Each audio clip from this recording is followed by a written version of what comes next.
YouTube, what's going on? And welcome to the 16th episode of my Boca Juniors career mode. In today's episode, we're going to be starting Season 2. I start off showing you our preseason tournament. I'm not going to be showing you any games in the preseason tournament. I did make the final and lose. I simulated every game. We start off with some transfer business, and I am looking to sign Paulo Dybala. I would be giving up Nicolas Gaitan, and they did accept this offer, so straight swap. I will be getting Paulo Dybala for Nicolas Gaitan, and I think this is a great deal for us as Paulo Dybala is much younger. He's only 3 ratings lower, and some of his in-game stats are unbelievable. He has about 89 shooting and also just 90-odd pace, and is just a much better player, I think. We also are selling a couple players. Freddie Guarin and also another young right mid will be departing the club, so that's a shame. But we do try to sign Bruno Zuccolini to replace Freddie Guarin, as I do go in for a $16.5 million move, and I also throw in Francisco De Franco. I actually do bump it down to $16 million, so a pretty fair offer for Manchester City. We'll see if they do accept this, and we do see that they will accept that offer. So I do go in and give him the $90,000 a year they did ask for and the 4-year contract, and he does accept that, and he will be joining the club. So while Freddie Guarin is leaving, we do see that Bruno Zuccolini will be joining the club. Another player who is leaving is Gabriel Paletta. He just didn't feel belonged here at the club and asked for a transfer away as he was unhappy. So he does leave. We also put a loan for Santi Aguirre, who is 16 years old. He was our Scout Future star. And also, I asked for $15 million, and I will qualify for the Champions Cup, reach the semifinal in the Domestic Cup, and also reach the semifinal in Europe. Not sure how the last one is going to be very possible, but we do get $7.98 million back, so that's pretty solid. And we do see that Marseille are looking to sign Lodiero. We do offer them $26.5 million as a counter offer, as they did offer $19.5 million. Actually do bump it down to $24.5 million. So a pretty fair offer. He definitely wasn't great last year, and at 27 years old, he will be decreasing soon. We also get rid of Nathal Zarate, as we do up it to his value of $975,000, and Middlesbrough do accept that. So he will be joining the English club, and I believe they did get promoted from the championship in the last season. And also we see Federico Carzico. I offer $6.5 million. I'm not sure if they actually go through on this deal, as I do think at the end of the episode you will be seeing that I reject another offer for him. But we are trying to sign Nicolas Otamendi. I do get a little bit of money, so I do offer $28 million, and Tobio, a player who's worth like not even $3 million. So they wanted $48 million, but actually they do accept this shockingly. So it looks like Nicolas Otamendi, the Argentine center back, will be joining the club. I know he's 28 years old, but as a center back, age isn't really the biggest factor. He's very quick, has great defending stats, and I think he will be absolutely fantastic at this club. We do have to make a counteroffer for Marseille for Lodiero, and we do offer them $24 million, as they did go up to $20 million, and that actually was accepted. So they will be signing Nicolas Lodiero. So it's a shame that another one of our players that we've had from the start will be leaving the club, but that's just the way it goes. And now we are going into our first game of the season against Stoke City, a very different team with guys like Caicedo, Dybala, Zuccolini, and I think one other making their debut. But did start off with Carlos Tevez' free kick from about 35 yards out, which was saved by the Stoke City goalkeeper.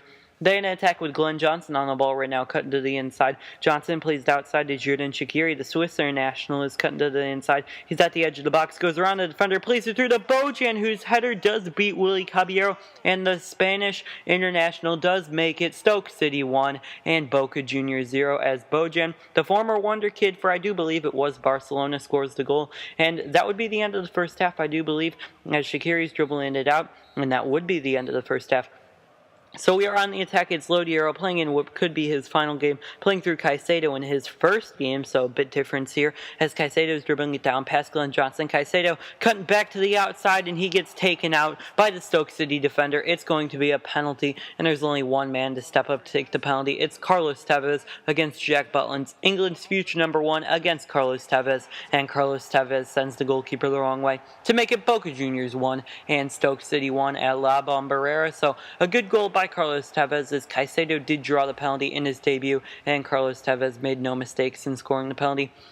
Steven Sidwell would be on the ball, playing it back to Musaina. Musaina, holding play up, is going to pass it through to Stephen Ireland. Ireland plays Glenn Johnson, back to Shaqiri. Shaqiri with a fancy pass, back to Stephen Ireland. Ireland dribbling through, plays it into Mame Diouf, who hits it on the first time, and he does beat Willy Caballero, as the African striker does put it past Willy Caballero with a fantastic first-time effort to make it Stoke City 2 and Boca Juniors 1. So Stoke City do go ahead for the second time in this game, but we would see if we would have an answer for the second time in this game, as Gary Medel is dribbling it, plays through Nicolas Lodiero. Lodiero has the ball, he goes past Glenn Johnson with the fake shot, loses it, gets it back again, plays through Caicedo, who beats Jack Butland at the near post, and the Ecuadorian does score a goal on his debut. He already drew a penalty, which was scored by Carlos Tevez, and now he is scoring a goal. Stoke had another attack with Bojan, an earlier goal scorer, playing through Diouf, the other goal scorer. He gives up to Marko Arnautovic, and the Austrian is denied by Willy Caballero, as Stoke were looking for their third lead of the game. But Damari Gray came on a sub in the 80th minute, and in the 88th minute, he's dribbling it past Jordan Shaqiri with his fresh legs, goes around Bardsley. It's going to be Damari Gray playing through Jonathan Calleri, the other sub, and the two subs link up as Jonathan Calleri beats Jack Butland with a nice shot past the goalkeeper to give Boca Juniors their first lead of the game and the only lead they would need in the game, as they do get the victory 3-2 over Stoke City. A fantastic victory for Boca Juniors, going behind twice in this game, but still getting the victory. Now, we do see that Andres Chavez will be leaving the club for his, I believe it was his value of $4.3 million, and also Juan Comar will also be leaving the club for $375,000.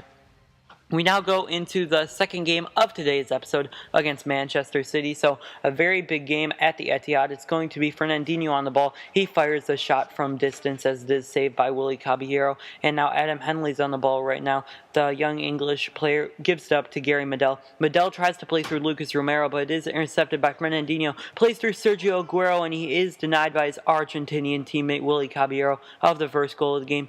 Fernandinho plays through Fabian Delph, who wasn't looking to do a lot in this game, but does have that shot. It is saved, and Adam Henley does win the header to clear the ball away. And that would be the end of the first half. So City were definitely on the front foot so far in this game, having all the chances in the first half. We haven't even registered a shot, but Paulo Dybala gets played through by Brandon Galloway. Dybala has some great hold of play, gives up to Carlos Tevez, who turns, has this shot, and Carlos Tevez scores at the Etihad against his former team for Boca Juniors, making it Boca Juniors 1 and Manchester City 0. So a shock league lead for Boca Juniors at the Etihad, as Carlos Tevez, the former Manchester City player, does give us the lead at the Etihad.